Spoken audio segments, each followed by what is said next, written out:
Even if you're good at acting confident, you may be giving off signs that you feel less than other people. Just feeling badly about yourself can have the effect of pushing those good people away from you, and in turn makes it harder to heal. In this video from my archive, I teach about what I call the underdog effect. It's the set of unspoken signals that you may be giving off that you don't feel good about yourself, and what you can do to free yourself from trauma energy and relate to other people freely as yourself. There's a thing you might be doing that makes it very hard to heal from past trauma, and it's when you're thinking and eating and breathing this damaged idea of yourself. Even though you're not conscious you're doing it, you're signaling to people your low self-esteem. That hurts your ability to have positive relationships, and that in turn makes it harder to heal. You've maybe noticed that this is when your childhood PTSD symptoms are up again. It's as if you have a dark cloud around you that people can feel, and it pushes them away. There's this weird thing that can happen when abuse and neglect from your childhood are hanging around you like a cloak, not a very nice cloak, and it holds you down, it weighs you down, it pushes your head down. And I call it the underdog effect. It's like an identity. It's an energy that can block your ability to connect with people, and it can stop your healing right when you need it the most. So some people call this dark cloud, it's a vibe, a feeling, bad energy, but a simple way of describing the underdog effect is a set of nonverbal signals that you communicate to other people just by being you. And whether you mean to or not, you're telling people about your inner state. We all have a nervous system, and whether we are consciously aware of it or not, we read and feel each other's emotional state through our own nervous system and through nonverbal cues. And when I'm feeling low self-esteem, I usually would rather hide it, but people are going to sense it. Have you had this happen? When you're trying to say everything's fine and people keep asking you, are you okay? Are you okay? Because even though you have a huge smile and you're saying cheerful things, people can tell you're about to cry. It's embarrassing sometimes.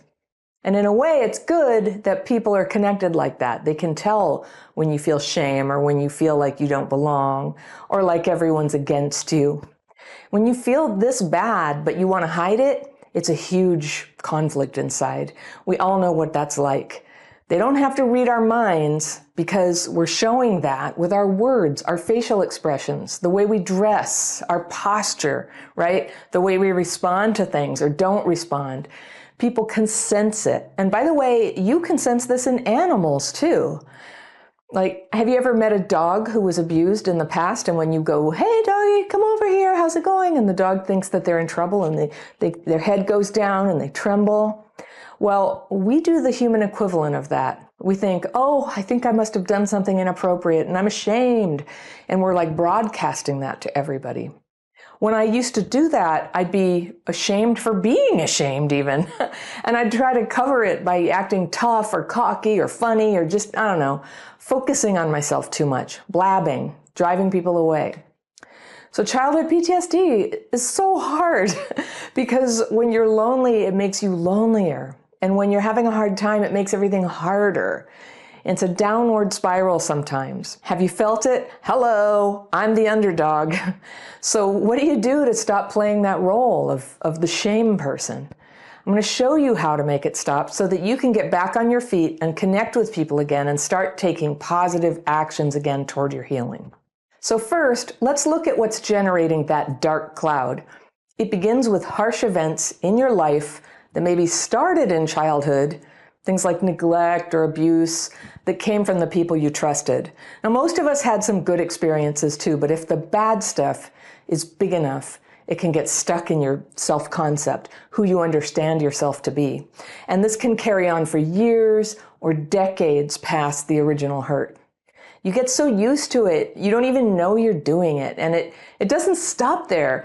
The unhealed wounds of the past can push you along into more wounding.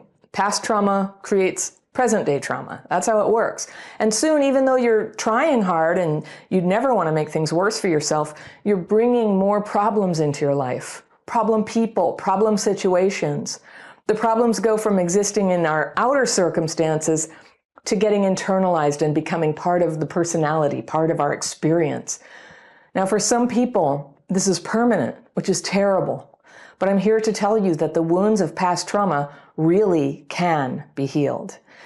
And it might take a lot of focus and self-mastery, but when you can face the part of the problem that you've internalized, this is a great day, because this is the part, not your parents, not their failure to ever recognize what they did or apologize to you. It's not anything in the past.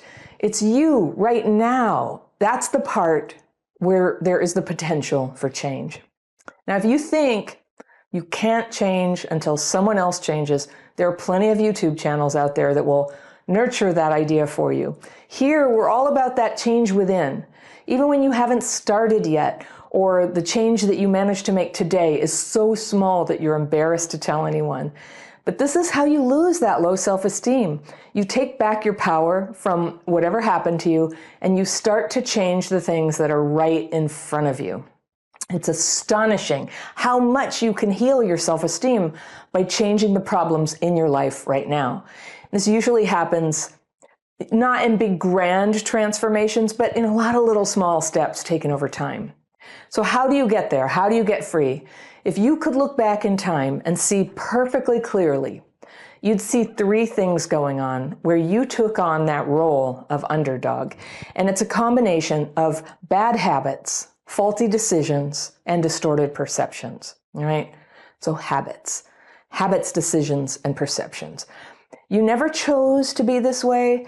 These are just common side effects of early trauma. And they came originally from your experiences like being neglected and judged and invalidated, ignored, stigmatized, bullied, or abused. These are real wounds, and it wasn't your fault, but now it's internalized. So here's how you change.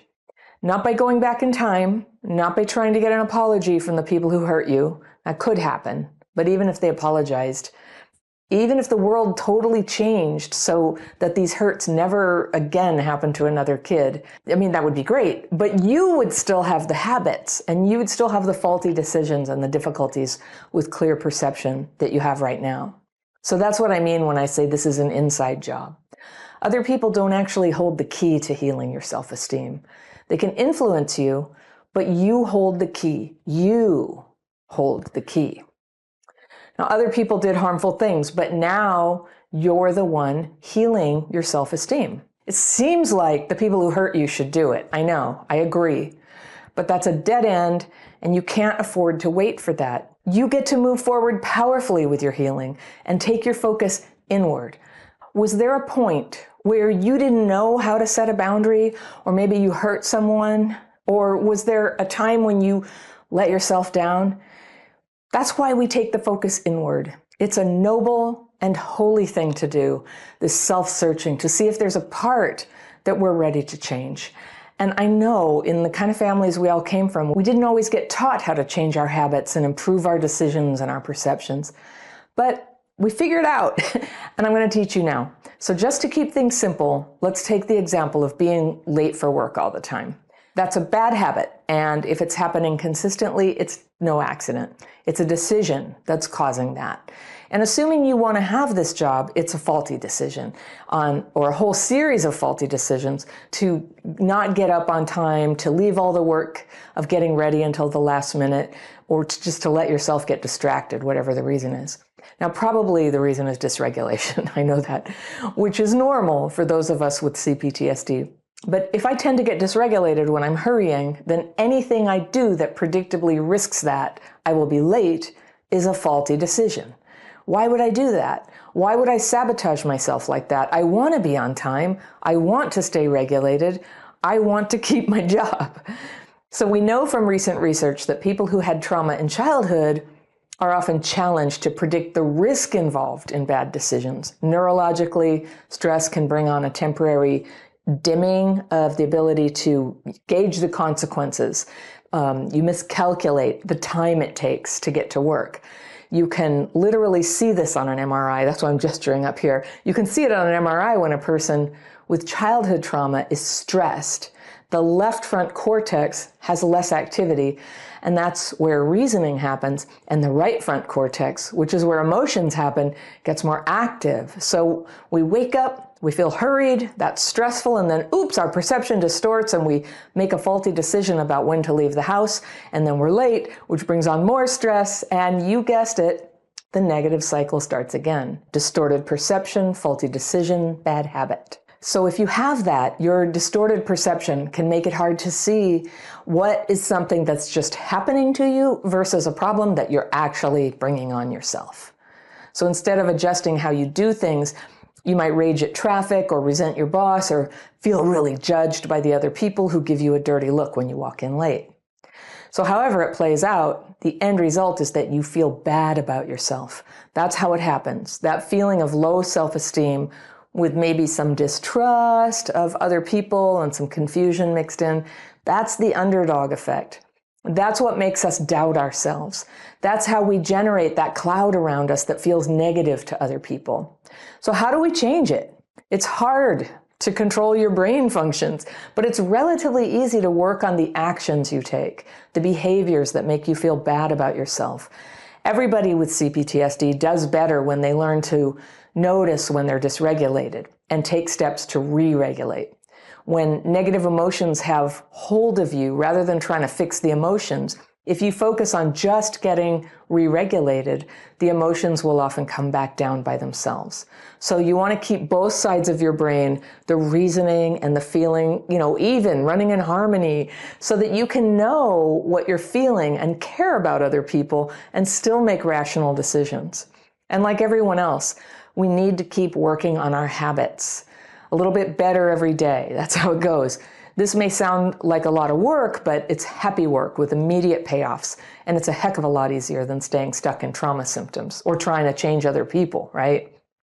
So listen, it's not your fault that you have childhood PTSD. The great news is healing is possible, and you can do this. You get to ask for help and you get to decide what works for you.